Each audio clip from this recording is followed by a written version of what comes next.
Welcome back to Taking It Back. I am your host, Joseph Kick. Today we will be talking about music from the past.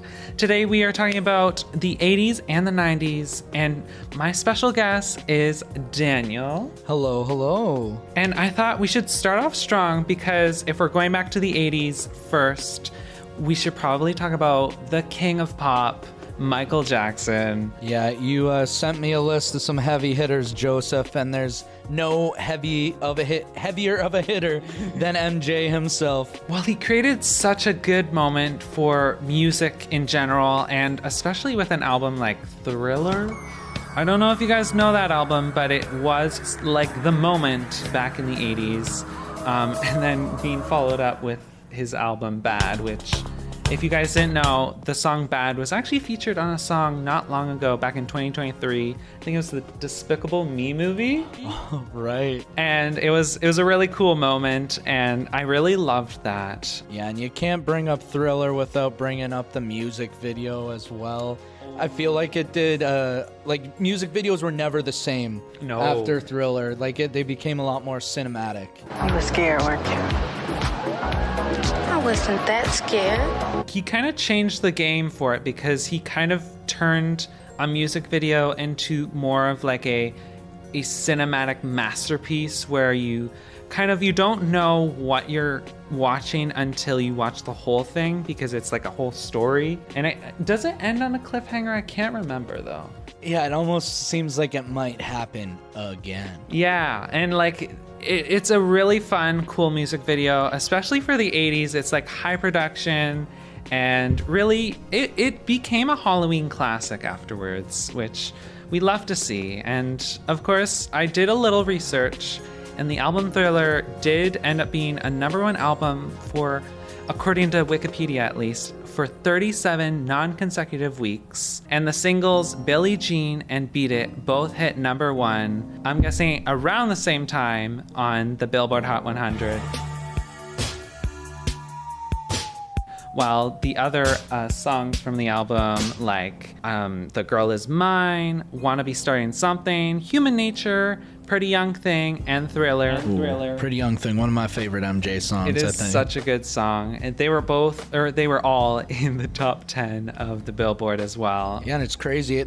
He was setting records with these songs and albums, and I feel like just recently we've heard them getting broken for the first time. So it's really by big artists now. So it's cool to see how long MJ stood the test of time. Of course, and seeing his album succeed other artists at the time, and I think it was the best-selling album of all time. Mm-hmm. It still might be. I'm not sure. I think it still might be because it sold, I believe, I don't know exactly, but last I heard, I think it was 40 million copies. Yeah, I can't remember if Drake or Tay-Tay has passed him yet, but I sure hope not, because MJ's a true legend. And I'm going to date myself here, Joseph, but that's okay. I still remember the day Michael Jackson passed away. I'm 28 now. I was in the 6th grade, and I'll always remember it because it was the last day of school for me. The first day, the last day of school, a classmate had invited almost the whole grade 6th grade to her house for a pool party. And we were having the best day ever, and then we're all swimming in the pool, and I just remember Lise was her name. Lisa's mom came bursting through the sliding door and was like, "Oh my gosh, Michael Jackson just passed away." And even us as 6th graders could not believe it. He was such a moment, and he was just that artist that no one could say anything about. Yeah, it was the first artist I had seen where it's his passing made me realize how big of an impact he had on the world. And he was one of those artists that changed people's lives through music. I feel like he inspired a lot of people from all over the world with his music and uplifted a lot of people with it. And he was one of those artists where his passing really made me realize that, where I was so young that I had to take a look back at his career when they were honoring it at the time. And there were so many good songs and so many incredible albums he wrote. And then I wasn't around exactly to know, but I think they made an album where They took a bunch of songs throughout his career, or that he made before his passing, and they made it into like a nice little album called Michael. Yeah. I don't know if you know about that one, but there was that album that came out, and it was really nice to see all the fun things they did throughout that he did throughout his career and after his career. It was nice to see. But yeah, next up we're going to be talking about Madonna, who was another hard-hitting artist. May shock you, one of my favorites from the 80s and 90s, Joseph. More specifically, I wanted to talk about the Like a Virgin album and True Blue. Because those albums, of course, followed her pretty iconic first album, which was self-titled. And yeah, Like a Virgin, I truly do love, I think, every song on the album. There's not a song that I haven't listened to or didn't feel like there was something bad to say about it. There was always something good. And I think True Blue had just the most hard-hitting first track with Papa Don't Preach. Yeah. That, oh my gosh. I think that might be my favorite Madonna song, is Papa Don't Preach.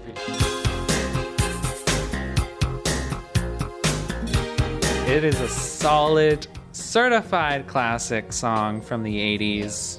And I don't think it'll ever sound old. It's really like solidified itself as a song. What is the word I'm looking for? That like it's so good, and it's so timeless that it's like in the zeitgeist, I would say. It's like it's culturally impactful and almost supersedes being a song. Yes. It's part of like the culture and that time period. When you think of the 80s, you think of Madonna and Papa Don't Preach and Like a Virgin.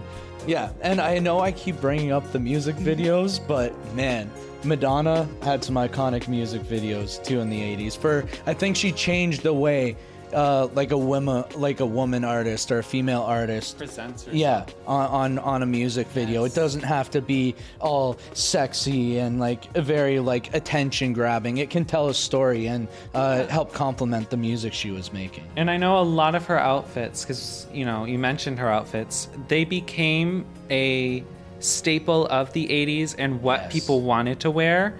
And I know that there was a lot of trends created after the music videos, after her interviews, and all those moments. It created a hysteria with fans and just people alike, which I love to see. It's so fun. Yeah, and her, like, the way she presented herself to the public, she was unapologetic and kind of, I think, inspired a lot more people to be themselves, no matter their gender. Exactly. Yeah. She was very inclusive. She wanted everyone to feel good and look good and just be themselves as much as possible. She was quite the artist for the 80s. And yeah, I think we should go to the 90s now. Yes. There's some big artists that I know you love in the 90s, Joseph. Oh, my gosh. We gotta touch on them. I think the 90s are probably one of my favorite moments in music ever, like of all time. And starting off extremely strong is Mariah Carey and her Music Box album. How could you not bring her up? Mariah Carey's Music Box album is certified 10 times platinum, and it is a diamond certified album. Crazy. Yeah. So if you didn't know that, there's your fun fact of the day. Mariah Carey does, of course, have a few other diamond certified albums, but that one specifically is my favorite. And I had to mention it because it is in the top 5 of my all-time favorite albums, and I had to make sure that everyone knew that, because there is not a track that I'll ever say on that album that is bad or that I'd critique ever in my life. Honestly, fantastic pick, Joseph. In terms of pop music, it's a staple. And considering everything that went on behind the scenes, because I actually read her autobiography, which was really cool. But yeah, her autobiography really explains her music and her life, and it was really cool. And yeah, so many good albums, so many good artists throughout the 80s and 90s. I'm really glad that I got to mention a few of them. Next time, we'll be talking a little bit more about a few more artists and a few more albums from a different era, though. If you guys did enjoy this episode, feel free to comment down below. Subscribe, like, and ring the bell. Bye.